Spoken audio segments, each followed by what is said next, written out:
Hey everyone and welcome back to a new video.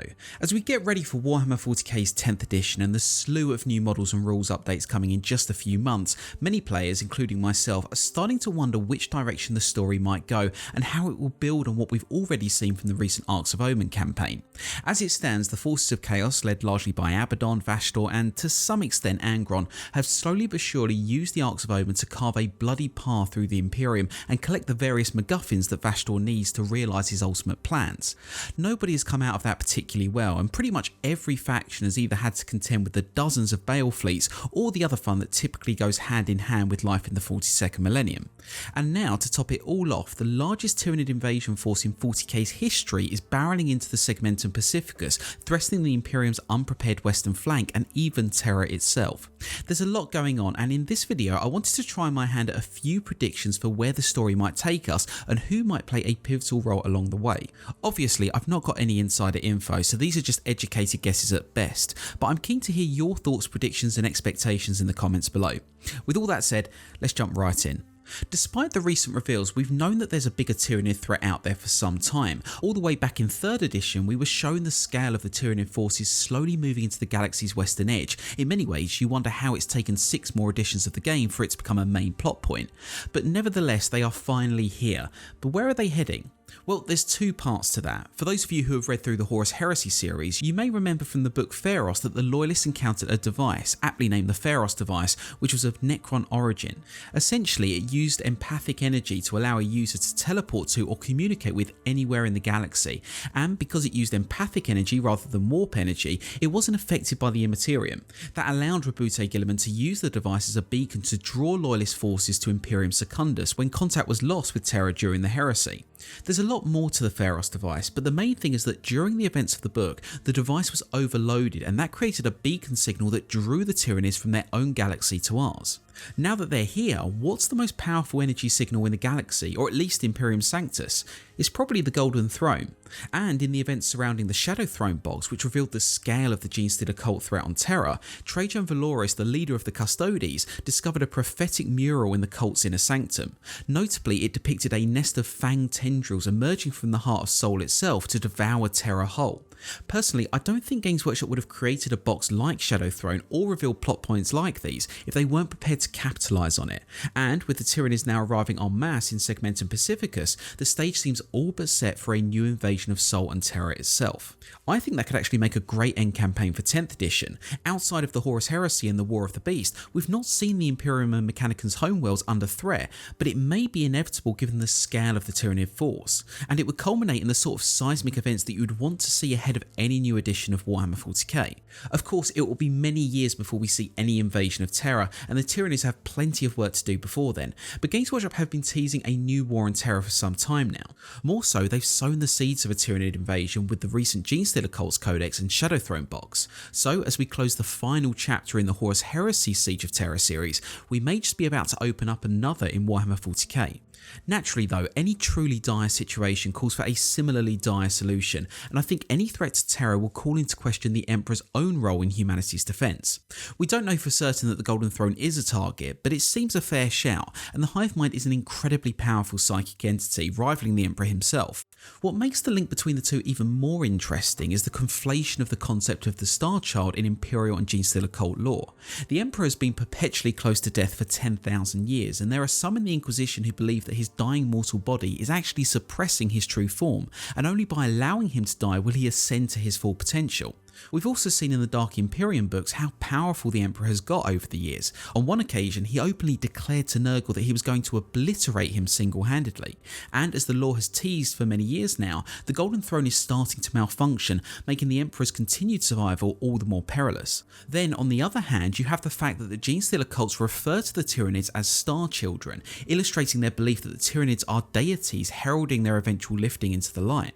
Both of these could be true to an extent, but if Games Workshop love above anything, its double meanings in the mysteries of 40k lore.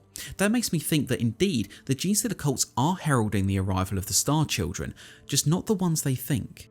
That could be quite a cool way to end a tyrannic war on terror if it came to it. The Emperor, seeing the Imperium on the edge once again, allows himself to die and then has the strength to combat the hive mind and disrupt the Tyranids in the Sol system.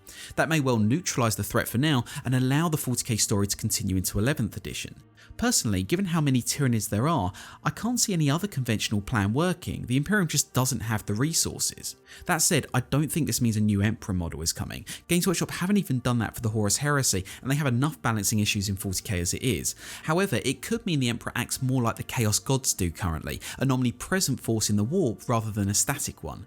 Either way, the prevalent threat to the Imperium and the conflation of two pivotal prophecies in 40k lore is enough for me to think that the Emperor himself will have to step into the fray at some point, and that could well impact every faction in the game. Let's jump across the proverbial Great Rift though and look at Imperium Nihilus. We know that Lionel Johnson, Primarch of the Dark Angels, is set to take the reins and lead the second half of the Imperium in a series of crusades against the forces of chaos, who have gotten away with quite a bit up to now. In many ways, that's the most unpredictable part of the lore, and it centres around one of the most unreadable Primarchs. That said though, there are some recent events and even revelations that could become even more prominent as we kick off 10th edition. I'm speaking of the Fallen, the lost half of the original Dark Angels Legion that during the Horus Heresy turned on their Primarch and was scattered across space and time when their homeworld of Caliban was destroyed.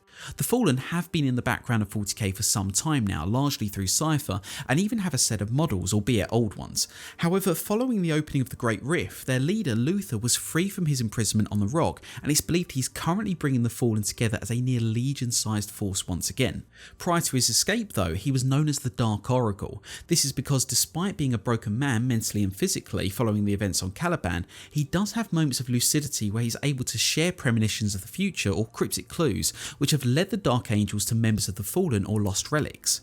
Many chapter masters of the Dark Angels have sought to interrogate him during these more sane moments and force a confession for his crimes. Every single one has failed, with Luther stating again and again that he does not need repentance because the Lion will come and absolve him of his sins.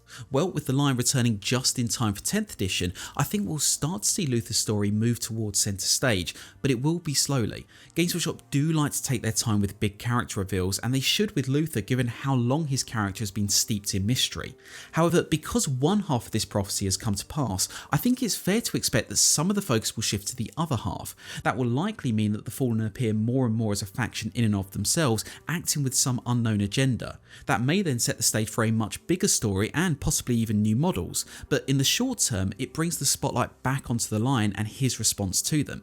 Whether the Lion is actually prepared to forgive the Fallen and Luther is much more of a debate, but with Luther free and the Lion returned, it seems the two are set on an inevitable collision course, and that's going to be really exciting to see. And lastly, I want to take a bit of a punt for my final prediction.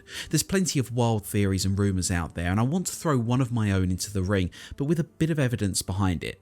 Looking back, as the 13th Black Crusade set out once again to take hold of Cadia, something else also emerged from the Eye of Terror at the same time, notably Warriors of the Space Wolves 13th Company, one of the original great companies of the Space Wolves Legion.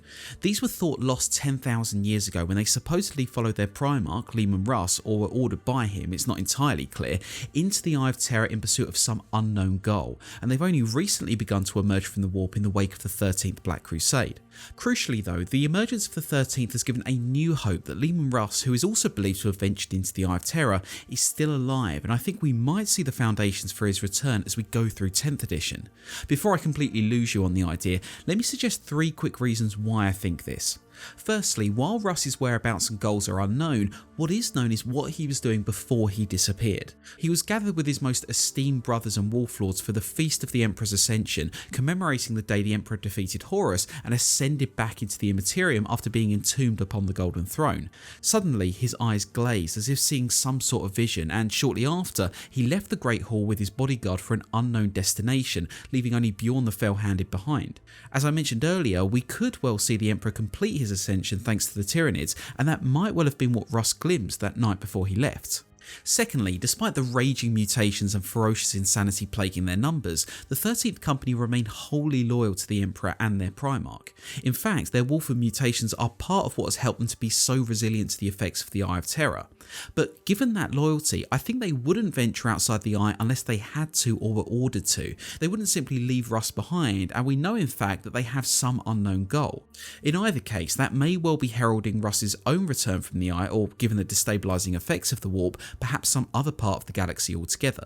Thirdly, we know Liam and Russ had a particularly close camaraderie with Lionel Johnson, one that was fueled by a competitive rivalry that at times saw the two brothers come to blows over the question of honour and duty.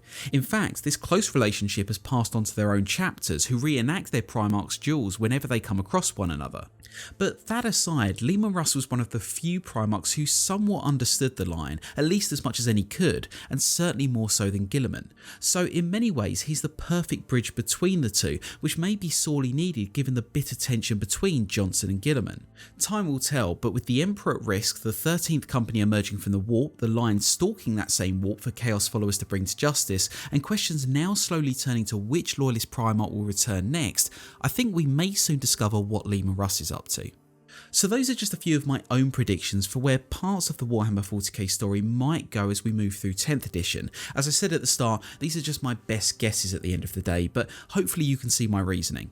However, I'm interested in your own predictions for the story of 10th edition 40k. How do you think things will play out in each half of the Imperium, and what do you think we'll see when it comes to an end campaign for 10th? And what about the other factions such as the Orcs or Tau that I've not mentioned? Let me know your thoughts in the comment section. And as always, I want to say a big thank you for joining me today. If you enjoyed the video, please do click the like button and subscribe to the channel if you want to join me for future Warhammer videos, and I hope you join me in my next one. Until then, however, take care.